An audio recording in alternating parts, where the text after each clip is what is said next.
My name's Franz, this is myboxingcoach.com. We're going to look in this video at the right uppercut to the body.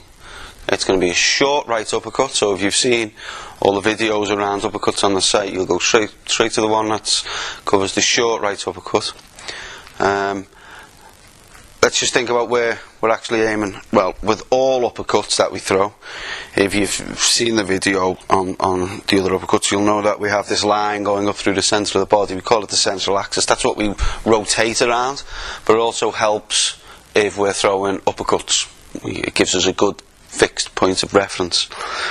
And you will know that when an uppercut lands, for it to be technically correct uppercut, it needs to land with the forearm perpendicular, okay, to this line, okay, and at direct right angles to the floor.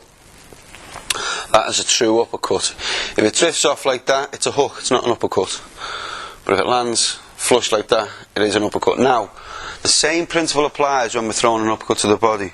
We're aiming for this area. If you find the base of your sternum and then take about 3 fingers down, that's our target area for this uppercut. Okay, let's be accurate and let's be precise when we throw this. We're aiming for the solar plexus, but the same principle applies. This line down the middle is such that we need our shot to align with it, and I'll show you that right now. What we'll actually do is work through, show you a couple of examples, and then we'll break down the mechanics and talk about what's actually happening. So, from the boxing stance, there's really a massive amount of rotation here, so make sure you try and capture this. Okay.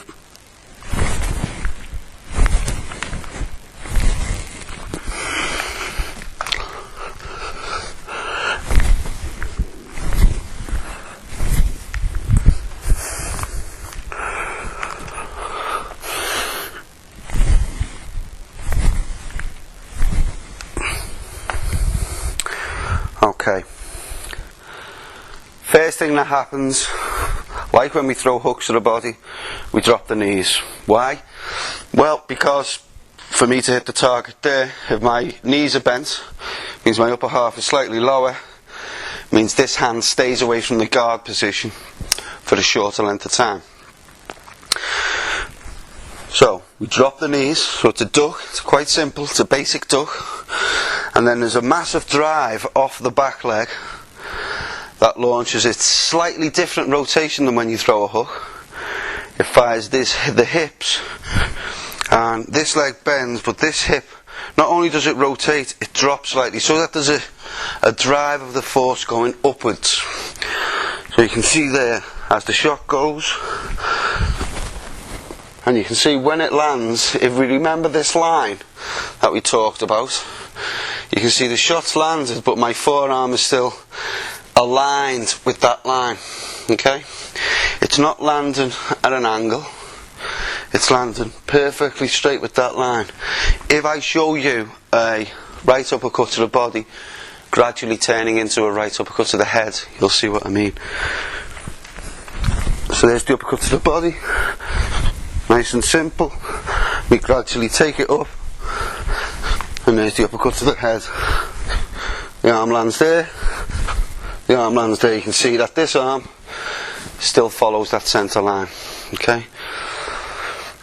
Couple of problems when throwing uppercuts to the body. Firstly, don't let it come down and up. When you throw an uppercut, there's no need for the fist to go any lower really than where the target is. You're looking for a direct path onto the target. You're not looking to bring it down and then bring it back up. Okay? Make sure there's an acceleration of the shot. You are looking for this shot to come straight up here, and for it to happen fast. You need to cover that distance between you and the target, and it needs to be done fast. The only way you can do that is explosive force from the back leg and really drive through on that rotation. Okay, just remember, an uppercut and a short hook are different. Okay, there's your right uppercut to the body and to the head. really make sure you get those hips around and allow the shot to delay the shot to the end of the movement. If I throw it too short, if I throw the shot too soon after that thrust from the back leg, it'll land like that. However, if I give myself just a little time to allow the body to follow through and then throw the shot final as the last motion, got much more chance of it landing perfectly straight on the target. So right uppercut to the body. My name is Frank Sands, it's myboxingcoach.com.